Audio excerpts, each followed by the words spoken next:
बोलो जयकारा, बोल मेरे श्री गुरु महाराज की जय। बोलो सच्चे दरबार की जय। बोलो मेरे नंगली निवासी भगवान की जय। बोलो श्री परमहंस दयाल जी महाराज की जय। परम आराध्य देव दादा गुरुदेव जी के पावन जीवन चरित्र सच्चिदानंद प्रकाश में एक बहुत ही सुंदर प्रसंग आया है। एक दफ़ा आप जयपुर में लाला हजारी लाल के मकान पर ऊपर चबारे पर विराजमान थे। नीचे किसी फकीर ने आवाज़ दी, भूखा हूँ, कुछ खाने को दो।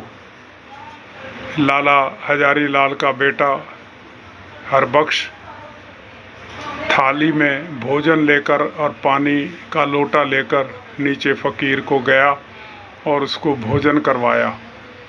भोजन करने के पश्चात फकीर उस बच्चे से कहने लगा कि ये लोटा हमें दे दो।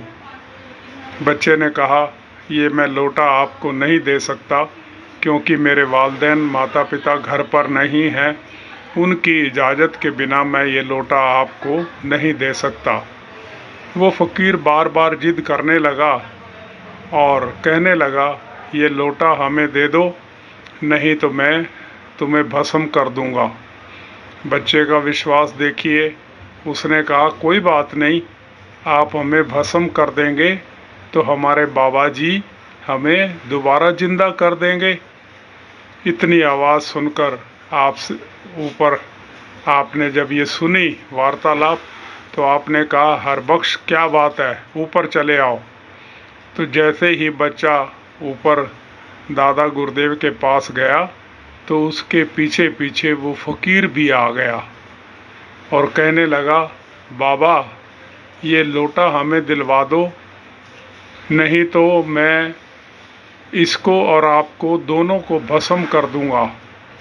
आप मुस्कराए और कहने लगे, फ़कीर साहब तशरीफ़ रखिए। इस बच्चे की दयानतदारी देखिए, जिसने आपकी एक सदा पर भोजन लेकर आया, आपको भोजन करवाया। और जहाँ तक रही लोटे की बात, ये इसके माता पिता घर पर नहीं हैं, वो आ जाएंगे तो शायद आपको लोटा भी मिल जाएगा।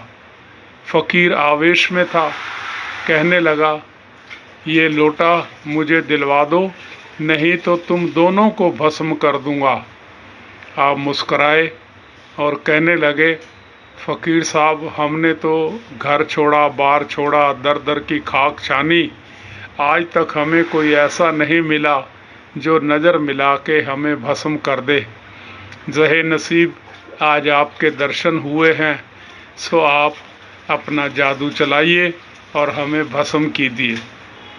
आप शांतचित्त होकर बैठ गए तो फ़कीर ने अपना छू छुका जो मंत्र था वो चलाना शुरू कर दिया और चला चला कर जब थक गया तो शांत होकर बैठ गया। तो आप फरमाने लगे, फ़कीर साहब अब ज़रा संभलिए। जैसे ही फ़कीर ने बाबा जी के चेहरे की ओर देखा तो उनकी घिघी बंद गई, अपना सिर पटकने लगा और माफ़ी मांगने लगा। कभी ऊपर गिरे, कभी नीचे गिरे। तो उन्होंने उसकी दशा को देखकर वो उसको माफ़ी मांगने लगा तो उसको माफ़ कर दिया और कह दिया कि आइंदा से इस किस्म की करामात आप किसी को ना दिखाना। ऐसे दयालु भगवान जी अपने शिष्यों को जो भी आपके सानिध्य में आते थे उसका खूंट निकालकर उसको स्वर्ण बना देते थे। ऐसे महाप्रभु के चरणों में शत शत नमन।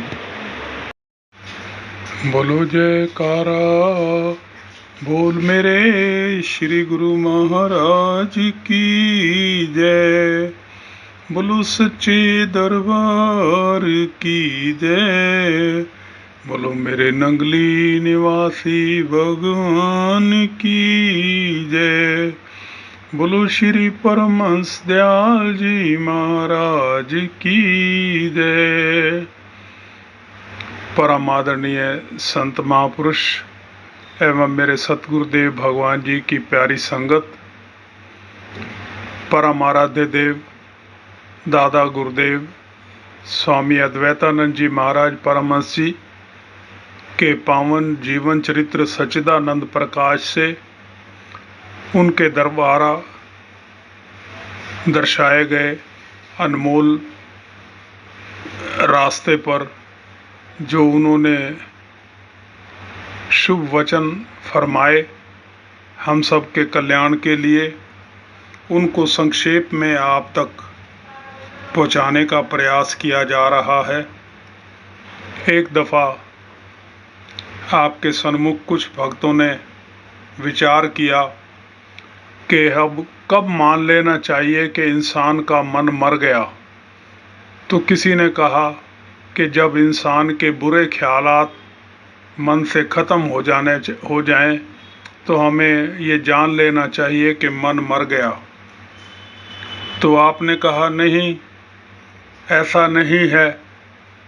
जिस इंसान के जिस वक्त बुरे और भले दोनों प्रकार के ख्याल मर जाएं तो समझना चाहिए कि उसका मन मर गया, क्योंकि एक सोने की बेड़ी है तो दूसरी लोहे की बेड़ी है, हैं दोनों ही बंधन के कारण। ये आप मन के ख्यालों के बारे में बताते हैं और आप फरमाते हैं कि देश काल और पात्र के संयोग से ये पूर्व जन्म के जो प्रारब्ध होते हैं वो ऐसे आकर मौजूद हो जाते हैं जैसे हजारों गायों में से बछड़ा अपनी माँ को ढूंढ लेता है। प्रारब्ध के कर्मों का भुगतान करना ही पड़ता है, तो वो इंसान के सामने आकर खड़े हो जाते हैं और उसको वो बच नहीं सकता उन कर्मों से जो पूर्व जन्म में किए हुए हों, तो उसका फल अवश्य भुगतना पड़ेगा।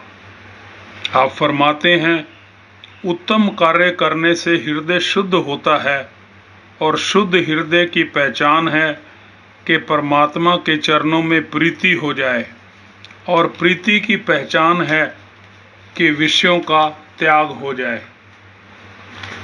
तो इस प्रकार आप बहुत ही सूक्ष्म बातें बताते हैं। बहुत सारी बातें ग्रहण ना करके अगर हम एक दो बातों को ही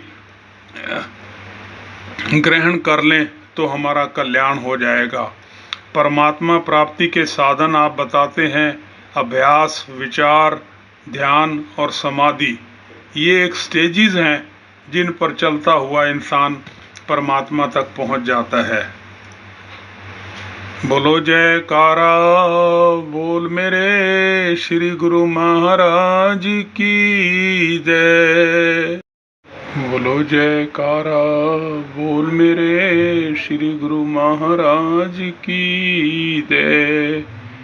बोलो सच्चे दरबार की जय। बोलो मेरे नंगली निवासी भगवान की जय। बोलो श्री परमहंस दयाल जी महाराज की जय।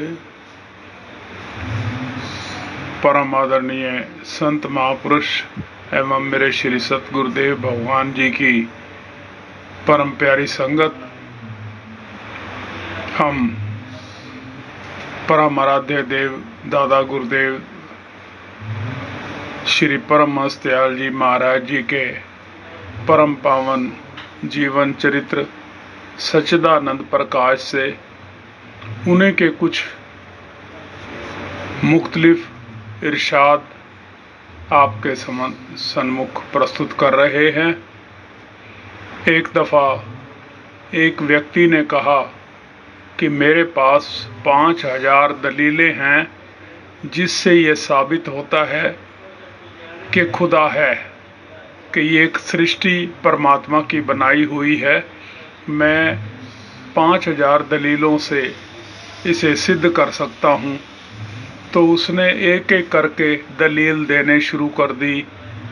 ये सूर्य चमकता है तो ईश्वर की बनाई हुई कृति है। पृथ्वी जिस पर हम रहते हैं ये भी ईश्वर की बनाई हुई है। जल इत्यादि अन्य अन्य उदाहरण देकर वो आगे बढ़ता जा रहा था। तो जब वो 5000 दलीलें पूरी होने को आई तो वहाँ एक नमाजी नमाज पढ़ रहा था। तो उसने सोचा कि इन दलीलों के पश्चात तो ये क्या करेगा, कहीं ये काफिर ना हो जाए कि बस 5000 दलीलें ही हैं इसके लिए, तो उसके बाद ये क्या उत्तर देगा। तो उस नमाज पढ़ने को तैयार था तो उसके हाथ में बदना था। बदना एक मिट्टी का पात्र होता है जिससे वो वुजू करते हैं, हाथ पांव धोकर फिर नमाज पढ़ते हैं। तो उसने एकदम वो बदना जमीन पर पटक दिया और कहने लगा, कह दो बिना दलील के ही मैंने मान लिया कि खुदा है। खुदा को मानने के लिए किसी दलील की जरूरत नहीं होती। ये अपने मन में दृढ़ आत्मविश्वास होना चाहिए कि हम भगवान है, उसी की बनाई हुई सृष्टि है, उसी के द्वारा ये सारी रचना रची गई है। हम सबको उपदेश देते हुए परम हंस दयाल जी महाराज हमें फरमाते हैं कि दलीलों से काम नहीं चलता, तर्क वितर्क से काम नहीं चलता। ईश्वर को प्राप्त करने के लिए सच्ची श्रद्धा और विश्वास होना चाहिए। तो उसी विश्वास के सहारे ही हम आगे बढ़ सकते हैं। अगर हम तर्क वितर्क और दलीलों के सहारे चलेंगे तो वो उसकी तो एक सीमा है, उस सीमा के पश्चात वो खेल समाप्त हो जाएगा। और क्योंकि तर्क वितर्क बुद्धि का विषय है और बुद्धि एक सीमित है, जिस प्रकार एक रबड़ को आप खींचो तो एक निश्चित जगह तक वो खींचेगी, उसके पश्चात वो टूट जाएगी। लेकिन परम पिता परमात्मा तो अनंत है, उनकी महिमा अनंत है, इसलिए उन्हें दलीलों से नहीं श्रद्धा और विश्वास से हमें प्राप्त करना चाहिए। बोलो जयकारा, बोल मेरे श्री गुरु महाराज की जय।